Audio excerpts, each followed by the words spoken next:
A continuación resolveremos un ejemplo referente a los conceptos de rapidez y velocidad del tema cinemática en una dimensión para movimiento traslacional sin rotación. El presente ejemplo dice lo siguiente: una persona camina 70 metros hacia la derecha respecto del punto de referencia, luego da vuelta y camina de regreso 30 metros hacia la izquierda. ¿Cuál es la rapidez y la magnitud de la velocidad si en total esta persona se demoró 70 segundos caminando? Representar en un eje de coordenadas. Resolvamos entonces el presente ejemplo y recordemos que en este tipo de ejemplos es preferible empezar representando el sistema de coordenadas mediante un eje de coordenadas. Como tenemos un movimiento en una dimensión, es decir, unidimensional, consideramos el eje horizontal o eje X.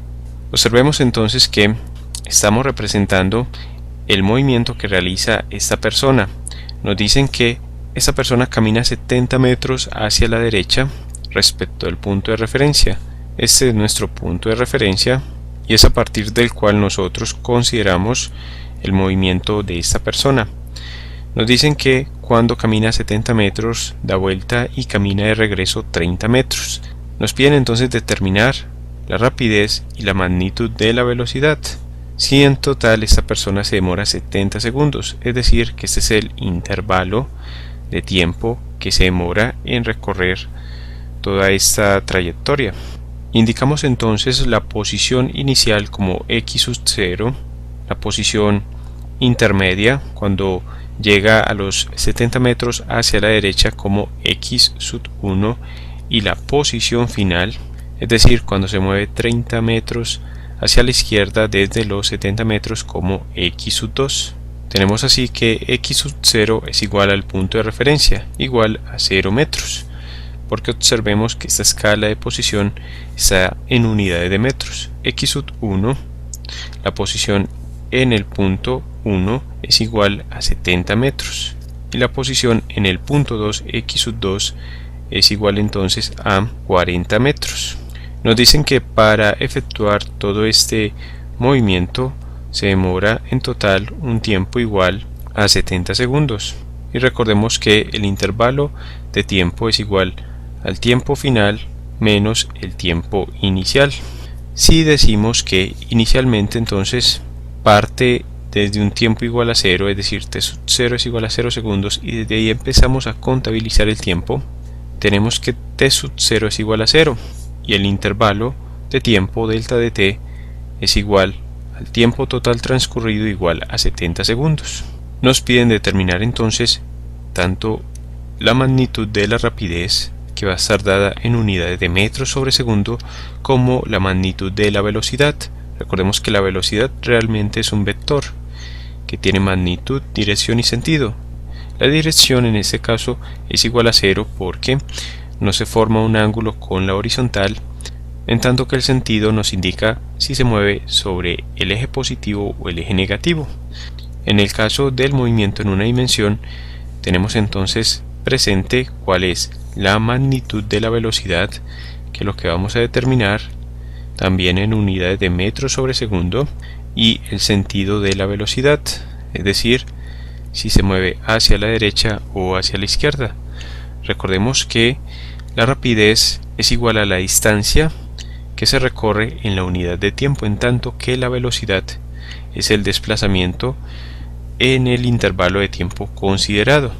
Vamos entonces a suprimir el enunciado del presente ejemplo, ya que no lo necesitamos, pues tenemos solo los datos, es decir, la información que nos proporciona este enunciado y las variables que debemos encontrar. Para resolver este ejemplo, recordemos entonces las definiciones de rapidez. Matemáticamente, la rapidez es entonces igual a la distancia recorrida en la unidad de tiempo, y la velocidad, recordemos, es igual al desplazamiento, la magnitud del desplazamiento delta de x en el intervalo de tiempo considerado, igual entonces al desplazamiento sobre el tiempo transcurrido para efectuar este desplazamiento. Por tanto, tenemos que determinar primero la distancia para poder hallar la rapidez y el desplazamiento para hallar la velocidad. Vamos primero a determinar la distancia que recorre esta persona. La distancia corresponde entonces a todo el recorrido total que efectúa esta persona.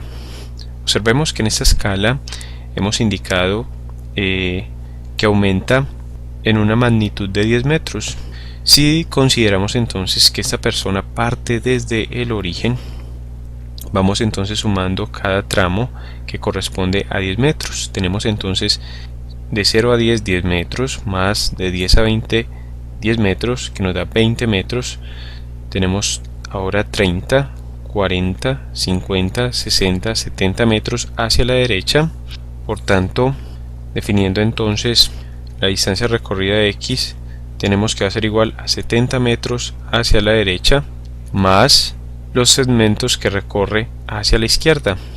Recordemos que cuando determinamos la distancia, lo que estamos midiendo es la magnitud del recorrido, más no el sentido. Por tanto, consideramos entonces cuántas casillas se desplaza ahora desde la derecha hacia la izquierda. Observemos entonces que se desplaza 1, es decir 10 metros, 2, 20 metros y 3, 30 metros hacia la izquierda. Por tanto, tenemos 70 más 30 metros, lo que nos da una distancia o recorrido total igual a 100 metros. Nuevamente recordemos que la distancia no mide el sentido, simplemente el valor de el recorrido total, es decir, cuánto recorre totalmente. Ahora bien, la magnitud del desplazamiento delta de X la podemos determinar como la suma de dos desplazamientos. Observemos que en este caso tenemos un desplazamiento desde x sub 0 hasta x sub 1, que anotamos como delta de x sub 1, y tenemos un desplazamiento posterior desde x sub 1 hasta x sub 2, que anotamos como delta de x sub 2. Por tanto, aplicamos la definición de desplazamiento para cada uno de esos tramos de esa trayectoria. Determinemos primero el valor del primer desplazamiento, delta de x sub 1, que representándolo en este sistema de coordenadas queda del modo siguiente: como un vector que parte desde x sub 0 hasta x sub 1. La flecha nos indica entonces la dirección en que se lleva a cabo este desplazamiento. Este desplazamiento es entonces de izquierda a derecha, y por ello la punta de este vector está indicada hacia la derecha. Este vector corresponde entonces al desplazamiento delta de x sub 1. El segundo vector desplazamiento corresponde entonces al movimiento de la persona desde el punto x sub 1 hasta el punto x sub 2, y vamos a determinar la magnitud de este vector desplazamiento número 2. Como se trata de vectores, en el esquema podemos indicar con una flecha en la parte superior que se trata de un vector, y lo que vamos a determinar es la magnitud de estos vectores. Empecemos determinando la magnitud de el primer desplazamiento, delta de x sub 1, como igual al cambio de posición entre la posición 1 x sub 1 menos la posición inicial x sub 0. Reemplazamos y tenemos que x sub 1 equivale a más 70 metros, y restamos el valor de la posición inicial, que decimos que parte de 0 metros. Por tanto, delta de x sub 1, suprimiendo paréntesis, va a ser igual a 70 metros menos 0 metros, lo que nos da entonces un valor para delta de x1 igual a 70 metros. Y resumimos este resultado obtenido hasta el momento. Decimos entonces que el primer desplazamiento presenta una magnitud igual a 70 metros.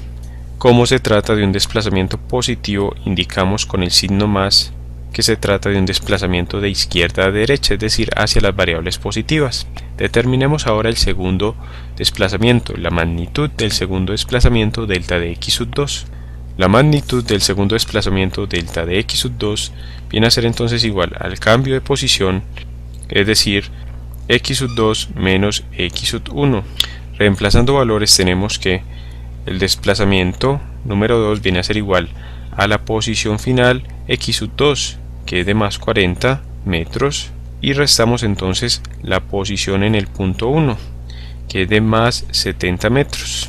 Suprimiendo paréntesis tenemos que la magnitud del segundo desplazamiento es igual a más 40 metros, y tenemos menos por más que nos da menos 70 metros. Es así como la magnitud del segundo desplazamiento delta de x sub 2 es igual a menos 30 metros. Y resumimos este valor obtenido diciendo que la magnitud del segundo desplazamiento es igual a menos 30 metros. Observemos el signo negativo que nos indica que este vector se mueve de derecha a izquierda. Si determinamos entonces el desplazamiento total delta de x, nuevamente lo escribimos como igual a la suma de las magnitudes de los desplazamientos individuales delta de x sub 1 más delta de x sub 2, tenemos entonces que la magnitud del desplazamiento total delta de x va a ser igual a la magnitud del desplazamiento delta de x sub 1, que es más 70 metros, y ahora sumamos el valor del segundo desplazamiento, que es menos 30 metros. Suprimimos paréntesis y tenemos que la magnitud del desplazamiento total es igual a 70 metros y tenemos más por menos que nos da menos 30 metros. Es así como tenemos que el desplazamiento total delta de x viene a ser igual a más 40 metros. Esta es entonces la magnitud del vector resultante. Podemos indicar este vector en el esquema que estamos considerando y lo escribimos como un vector que va a partir desde x sub 0 hasta tocar el punto x sub 2. Este es entonces el vector resultante del desplazamiento delta de x. Este es el vector resultante y también indicamos la magnitud de este vector de desplazamiento resultante como igual a 40 metros. Es decir que en total esta persona recorrió 100 metros, pero se desplazó realmente 40 metros en la dirección de las variables positivas. Resumamos entonces los resultados obtenidos hasta este momento. Ahora sí determinemos entonces la magnitud de la rapidez y la magnitud de la velocidad. Como la rapidez es igual a la distancia recorrida en la unidad de tiempo, tenemos entonces que la distancia son 100 metros y dividimos entre el intervalo de tiempo, que son 70 segundos. Efectuando esta operación tenemos que la rapidez viene a ser igual a 1,43 metros sobre segundo. Observemos que la rapidez no nos indica el sentido del movimiento y nos indica es cuánto tiempo se demoró esta persona en recorrer toda esta trayectoria. Vamos a determinar la velocidad promedio v, que viene a ser igual al desplazamiento total de la persona dividido entre el intervalo de tiempo, fórmula que ya habíamos escrito en la parte superior. La velocidad es entonces igual al desplazamiento, que es de más 40 metros dividido entre el intervalo de tiempo, que es de 70 segundos. Es así como obtenemos que la velocidad es igual a más 0,57 metros sobre segundo. Gracias por tu atención. Te invito a que sigas estudiando con nuestros videotutoriales y a suscribirte a nuestro canal de Aula Más, tu canal para aprender más.